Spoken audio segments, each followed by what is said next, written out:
नमस्कार दोस्तों, इस वीडियो में हम देखेंगे भारतीय संविधान, जिसमें पहला टॉपिक है प्रस्तावना।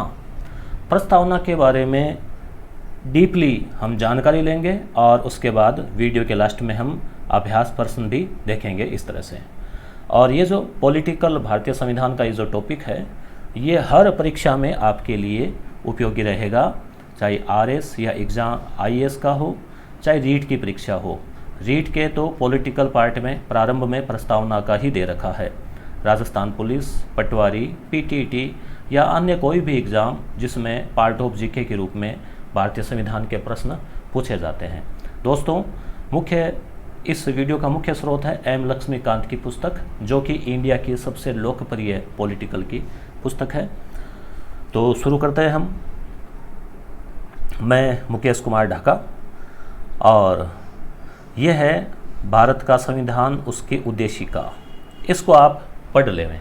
इसके बाद हम इसकी व्याख्या करेंगे और इससे जुड़े हुए प्रश्न देखेंगे। तो आप जरा गौर से पढ़िएगा इसको। हम भारत के लोग भारत को एक संपूर्ण प्रभुत्व संपन्न, समाजवादी, पंथ निरपेक्ष, लोकतंत्रात्मक गणराज्य बनाने के लिए, और फिर हम इन प्रत्येक शब्दों का अर्थ भी देखेंगे। इसमें संशोधन कितनी बार हुआ, कौन से शब्द जोड़े गए, और उसके अलावा जो कोर्ट के जो फैसले आए वो भी हम इसमें देखेंगे, तथा उसके समस्त नागरिकों को सामाजिक, आर्थिक और राजनीतिक न्याय, विचार, अभिव्यक्ति, विश्वास, धर्म और उपासना की स्वतंत्रता, प्रतिष्ठा और अवसर की समता प्राप्त कराने के लिए तथा उन सब में व्यक्ति की गरिमा और राष्ट्र की एकता और अखंडता सुनिश्चित करने वाली बंधुता बढ़ाने के लिए दृढ़ संकल्प होकर अपने इस संविधान सभा में आज तारीख 26 नवंबर 1949 मिति मार्गशीर्ष शुक्ला सप्तमी संवत 2006 विक्रम संवत उस समय 2006 था को एतद द्वारा इस संविधान को अंगीकृत, अधिनियमित और आत्मार्पित करते हैं। इस प्रस्तावना को आजकल प्रार्थना सभा में भी अनिवार्य कर दिया गया है विद्यार्थियों को याद करने के लिए। तो दोस्तों, आप इसे याद कर लेवें। परीक्षा में इससे जुड़े हुए प्रश्न पूछे जाते हैं। और याद कैसे होगी, इसका लगभग डेली एक बार इसको बोलें तो 5-7 दिन में आपको याद हो जाएगी। फिर आप कोशिश करें बिना देखे बोलने की। और आपको मेरे बाकी वीडियोस देखने हैं, जैसे मैंने जियोग्राफी के पूरे वीडियोस लगा रखे हैं जो रीट और अन्य सभी पाठ्यक्रम के अकॉर्डिंग। तो आप यूट्यूब पे मेरा नाम सर्च करें, फिर चैनल को सब्सक्राइब कर लेवें, बेल आइकन दबा देवें। जैसे आप यहाँ क्लिक करेंगे नाम पे, तो आपको ये विंडो खुलेगा जिसमें वीडियोस पे क्लिक करके आप मेरे लेटेस्ट वीडियो देख सकते हैं। प्ले लिस्ट पे क्लिक करके आप प्ले लिस्ट देख सकते हैं, चाहे वो रीट का कोर्स हो, करंट अफेयर हो, हिस्ट्री के टेस्ट हो, कक्षा 10 के सामाजिक हो या कोई और, बहुत सारी प्ले लिस्ट भी है। और कम्युनिटी से आप रोज़ पूछे जाने वाले प्रश्न देख सकते हैं।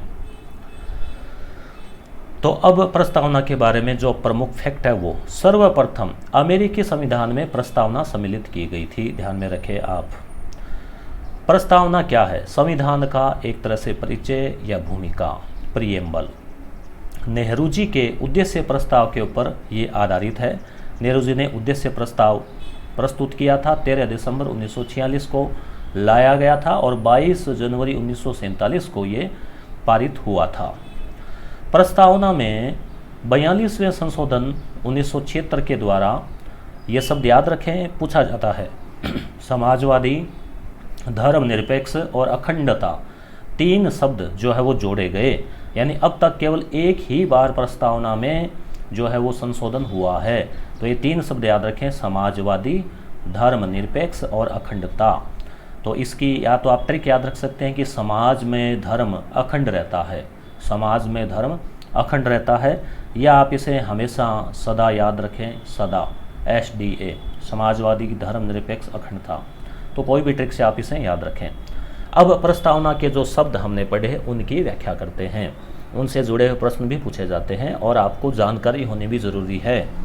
संप्रभुता, भारत के ऊपर कोई शक्ति नहीं है। सॉवेरेनिटी, यानी भारत सर्वे सर्वा है। अपने निर्णय चाहे विदेश नीति में या आंतरिक नीति में, उसके ऊपर कोई शक्ति नहीं है, वो संप्रभु है। ये होती है संप्रभुता। समाजवादी, समाजवाद जो है भारत में लोकतांत्रिक समाजवाद, गांधीवादी समाजवाद है, उसको अपनाया गया है। मार्क्सवादी समाजवाद को न अपनाकर जो व्यवहारिक समाजवाद है उसे अपनाया गया है और इस तरह से मिश्रित अर्थव्यवस्था का प्रचलन जो है वो भारत में किया गया है। यानी इसमें अधिकांश जो उत्पादन के साधन है वो सरकार के पास रहते हैं। सरकार प्रयास करती है कि पूंजी का समान वितरण हो और निजी क्षेत्र का भी अस्तित्व रहता है, यानी पूरी तरह से विलुप्त नहीं रहता निजी क्षेत्र। धर्मनिरपेक्ष, यानी किसी भी एक धर्म को सरकार जो है मान्यता नहीं देती। बाकी हम अपने पड़ोसी देशों की बात करें, पाकिस्तान, बांग्लादेश में सरकार का धर्म है इस्लाम। नेपाल ने हिंदू धर्म घोषित कर रखा है, म्यांमार और श्रीलंका ने बौद्ध धर्म। मगर भारत एक ऐसा देश है जहां सभी धर्म समान है, सरकार का अपना कोई धर्म नहीं है और सभी धर्मों को सरकार का समान समर्थन प्राप्त है। लोगों को धार्मिक स्वतंत्रता है, सरकार की तरफ से किसी विशेष धर्म को प्रोत्साहन नहीं दिया जाता। लोकतांत्रिक, लोकतांत्रिक से तात्पर्य है दोस्तों अप्रत्यक्ष लोकतंत्र। भारत में लोकतंत्र दो प्रकार का होता है, प्रत्यक्ष और अप्रत्यक्ष। प्रत्यक्ष लोकतंत्र में जनता स्वयं शासन चलाती है, जो कि विश्व में बहुत ही कम है। स्विट्जरलैंड के कुछ प्रांतों में, कुछ कैंटनों में जो है ये है। बाकी ज़्यादातर विश्व में अप्रत्यक्ष लोकतंत्र ही है, यानी जहां जनता खुद शासन न चला के वोट देकर अपने प्रतिनिधि के माध्यम से, इसलिए इसको प्रतिनिधि लोकतंत्र भी कहते हैं। तो भारत में प्रतिनिधित्वात्मक लोकतंत्र है। और लोकतंत्र में जो राजनीतिक लोकतंत्र है इसके भी दो रूप होते हैं, संसदीय और अध्यक्षीय। तो भारत में संसदीय लोकतंत्र है जहां प्रधानमंत्री वास्तविक जो है वो प्रधान होता है, जबकि अमेरिका में अध्यक्षीय शासन है जहां राष्ट्रपति जो है वो सर्वेसर्वा होता है। लक्षण क्या है संसदीय लोकतंत्र या जो भारतीय लोकतंत्र है उसके? वयस्क मताधिकार, जहां यहाँ आयु की गई है 18 वर्ष। 18 वर्ष का हर भारतीय नागरिक वोट देने का अधिकारी है और प्रत्येक व्यक्ति का वोट एक ही गिना जाता है, चाहे वो अमीर हो या गरीब, चाहे किसी भी क्षेत्र, धर्म या जाति का हो। कानून की सर्वोच्चता है, स्वतंत्र न्यायपालिका है। तो ये जो लक्षण है वो है लोकतंत्र के। डॉक्टर अंबेडकर के अनुसार कोई भी राजनीतिक लोकतंत्र स्वाधीनता, समानता और भ्रातृत्व से ही स्थायी बन सकता है। तो ये जो तीन गुण है ये मूल है, स्वाधीनता, समानता और भ्रातृत्व यानी भाईचारा। गणतंत्र यानी रिपब्लिक, लोकतंत्र यानी डेमोक्रेसी, रिपब्लिक यानी गणतंत्र। राज्य का प्रमुख निर्वाचित होता है उसे गणतंत्र कहते हैं। जैसे भारत में राज्य का यानी देश का प्रमुख राष्ट्रपति है और राष्ट्रपति जो है वो वंशानुगत न होकर निर्वाचित होता है। अमेरिका में भी ऐसा ही है, जबकि ब्रिटेन में गणतंत्र नहीं है। लोकतंत्र तो है, प्रधानमंत्री जनता चुनती है, मगर वहाँ रानी राजा वो जो है वंशानुगत है। इसलिए भारत में गणतंत्र है, ब्रिटेन में गणतंत्र नहीं है। साथ ही साथ गणतंत्र का तात्पर्य ये भी है कि सार्वजनिक कार्यालय, सरकारी जो चीज़ें हैं, सरकारी योजनाएं, सरकारी जितने भी कार्यक्रम, सब प्रत्येक नागरिक हेतु खुला रहता है। न्याय, प्रस्तावना में शब्द आया है न्याय। न्याय का तात्पर्य हो गया सामाजिक न्याय। सामाजिक न्याय का मतलब हो गया कि समाज में बिना किसी धर्म, जाति, लिंग, क्षेत्र, भाषा आदि के भेदभाव के बिना जो है सभी के लिए समानता का अवसर प्रदान करना। इसी तरह से आर्थिक न्याय यानी आर्थिक रूप से भेदभाव को मिटाना, अमीरी गरीबी के खाई को कम करना और किसी भी अर्थ के आधार पर कोई भेदभाव नहीं करना। और राजनीतिक न्याय यानी राजनीति में भी सभी को आगे बढ़ने का मौका मिलना। तो ये जो है न्याय वाले शब्द, इनकी प्रेरणा 1917 की रूसी क्रांति से ली गई। स्वतंत्रता, स्वतंत्रता का तात्पर्य है किसी भी प्रकार की रोक टोक का अभाव और विकास के अवसर प्रदान करना। अभिव्यक्ति की यानी बोलने की, विश्वास की और धर्म और उपासना की स्वतंत्रता प्रदान की गई है। स्वतंत्रता का स्रोत जो है जिसमें तीन मुख्य शब्द स्वतंत्रता, समता और बंधुत्व है, ये तीन शब्द 1789 की फ्रांस की क्रांति से प्रेरणा ली गई है। उस क्रांति के मुख्य शब्द थे। नोट, स्वतंत्रता व मौलिक अधिकार शर्त रहित नहीं है, यानी इन पर कुछ पाबंदियां हैं। स्वतंत्रता का तात्पर्य ये नहीं है कि हम मनमानी करने लग जाए, इन पर भी कुछ शर्तें हैं। समता, समता का मतलब अवसर की समानता, और किसी भी प्रकार का इसमें जो भेदभाव नहीं हो, सभी भारतीय नागरिकों को समान अवसर दिया जाए। बंधुत्व का मतलब है भाईचारे की भावना। तो ये दोस्तों प्रस्तावना से जुड़े हुए जो महत्वपूर्ण शब्द थे उनकी व्याख्या है। अब प्रस्तावना का महत्व क्या है? तो प्रस्तावना तो अपने आप में ही महत्वपूर्ण है। ये संविधान सभा की महान और आदर्श सोच का प्रतीक है। पंडित ठाकुरदास भार्गव, जो कि संविधान सभा के एक सदस्य थे, उन्होंने प्रस्तावना को संविधान की आत्मा कहा है, कुंजी कहा है, संविधान का आभूषण कहा है। अर्नेस्ट बार्कर एक अंग्रेज विद्वान है, उन्होंने प्रस्तावना को संविधान का कुंजी नोट कहा है। यानी एक तरह से पूरे संविधान का ये सार है। ये इससे पता लगता है कि संविधान की मूल भावना क्या है, संविधान निर्माताओं की मूल भावना क्या रही। क्या प्रस्तावना संविधान का एक भाग है? इसको लेकर भी क्वेश्चन बनते हैं, क्वेश्चन पूछे जाते हैं। बेरूबाड़ी संघ और एन्क्लेव परिवर्तन 1960 मामले में उच्चतम न्यायालय में सुप्रीम कोर्ट SC ने निर्णय दिया कि प्रस्तावना संविधान का भाग नहीं है। ध्यान में रखें, बेरूबाड़ी मामले में कहा कि नहीं है 1960 में, मगर 1973 में केशवानंद भारती बनाम केरल राज्य 1973 मामले में सुप्रीम कोर्ट ने निर्णय दिया कि प्रस्तावना संविधान का भाग है। यानी प्रस्तावना अलग नहीं है। हालांकि संविधान निर्माण के बाद में प्रस्तावना को जो है लास्ट में जोड़ा गया था। संविधान सभा के लोगों ने पूछा भी था कि क्या ये भाग है, तो कहा था भाग है। तो इस आधार पर ये संविधान का ही पार्ट है, कोई अलग नहीं है। इसलिए सुप्रीम कोर्ट ने अंतिम रूप से निर्णय दिया कि ये उसका आंतरिक हिस्सा है। LIC का जो मामला हुआ था, life insurance corporation of India 1995 में, इस मामले में भी पुनः कोर्ट ने उक्त निर्णय का दोहरान हुआ। तो इसलिए अगर आपसे पूछा जाए कि क्या प्रस्तावना संविधान का भाग है, तो उत्तर आपको देना है हाँ में कि हाँ। और कब से? केशवानंद भारती मामले से 1973 के बाद से। प्रस्तावना गैर न्यायिक है, यानी इसकी व्यवस्थाओं को न्यायालय में चुनौती नहीं दी जा सकती। ध्यान में रखें आप, न्यायालय में चुनौती नहीं दे सकते कि प्रस्तावना में ये कहा गया वो कहा गया है, क्योंकि मूल संविधान का स्रोत यही है।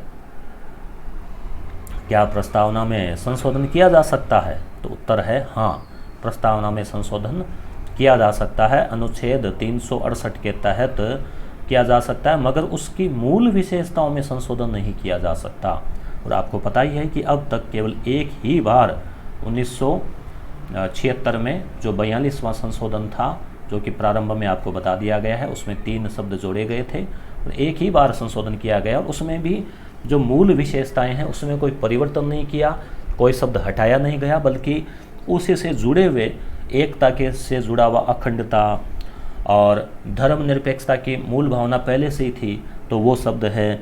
या फिर जैसे समाजवादी है, तो समाजवादी भी परवर्ती भारतीय जो अर्थव्यवस्था की रही थी, तो ये शब्द जोड़े गए थे। सुप्रीम कोर्ट ने कहा संसद की संशोधन की शक्ति में वे शक्तियाँ नहीं आती जो संविधान की मूल ढांचे में संशोधन करें और उसकी अखंडता को नष्ट करें। तो संविधान का मूल ढांचा भी प्रस्तावना में निहित है और प्रस्तावना की मूल विशेषताओं में संशोधन नहीं किया जा सकता, बाकी में किया जा सकता है। अब प्रस्तावना से जुड़े हुए विविध प्रश्न, जिससे आपका मूल्यांकन हो जाएगा कि आपको टॉपिक कितना याद रहा। ओके, प्रस्तावना में भारत शब्द कितनी बार आया है? यह प्रश्न फर्स्ट ग्रेड एग्जाम में पूछा गया था और हम प्रस्तावना पढ़ते हैं, मगर एग्जाम हॉल में जो है विद्यार्थी कंफ्यूज हो जाता है। बताइए आप क्या उत्तर होगा? आप कमेंट कीजिए ज़रूर कि क्या उत्तर होगा इसका। तो दोस्तों उत्तर होगा 2 बार। प्रस्तावनाओं को एक बार आप पुनः देख लेना वीडियो को बैक करके, जिसमें लिखा गया है हम भारत के लोग भारत को, तो कंटिन्यू शुरुआत में ही 2 बार। तो विद्यार्थी कंफ्यूज हो जाता है, उसको अगर पूरी प्रस्तावना याद नहीं रहती, वो सोचता है कहीं आगे एक बार और आया होगा, तो 2 ही बार आया है। किस समूह में प्रस्तावना में उल्लेखित शब्द सही क्रम से हैं? ये RS एग्जाम में भी पूछा गया और बहुत सारे एग्जाम्स में प्रस्तावना से जुड़े हुए इसी प्रकार के प्रश्न जो गहराई से हैं, टफ है, वो पूछे जा सकते हैं। तो बताइए क्या उत्तर होगा? यानी क्रम से आप इनको सेट करके चुनिए कि कौन सा जो है क्रम से है।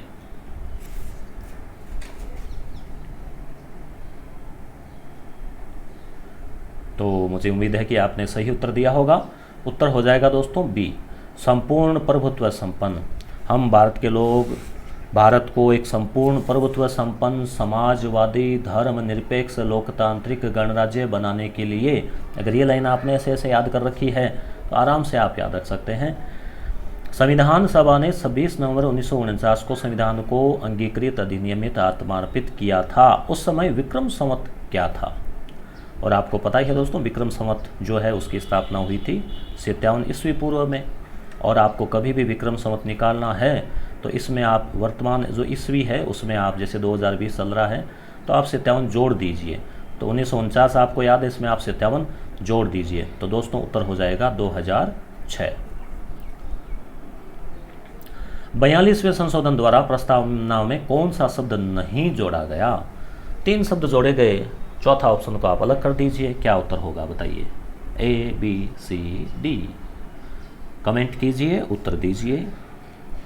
दोस्तों उत्तर हो जाएगा सी, बंधुत्व। बंधुत्व। गणतंत्र से क्या तात्पर्य है? यह प्रश्न भी पूछा गया है एक एग्जाम में, याद नहीं आ रहा है किसमें, सेकंड ग्रेड था या फर्स्ट ग्रेड या कोई RS एग्जाम। तो बताइए आप क्या उत्तर होगा? गणतंत्र से क्या तात्पर्य है? रिपब्लिक। सामान्यतः लोग इसका लोकतंत्र से ही ले लेते हैं। तो यहाँ उत्तर हो जाएगा मुखिया का निर्वाचित होना, यानी देश का जो प्रधान है, मुखिया है, वो निर्वाचित होना चाहिए, न कि वंशानुगत। तो दोस्तों मुझे उम्मीद है कि आपको वीडियो अच्छा लगा होगा। अच्छा लगा तो लाइक करें, नहीं लगा तो डिसलाइक, और चैनल को सब्सक्राइब कर लें और इस वीडियो को अपने दोस्तों में ज़रूर शेयर करें। और अब जो है आगामी जो मेरे 15-20 वीडियो रहेंगे आगामी, यानी हम लेंगे संविधान और संविधान से जुड़े हुए महत्वपूर्ण, इसी तरीके से जो है महत्वपूर्ण टॉपिक, जिसमें राष्ट्रपति, प्रधानमंत्री, राज्य का वो सब। तो ये रीट के लिए विशेष रूप से जो है उपयोगी रहेगा और सभी एग्जाम्स के लिए। Thank you.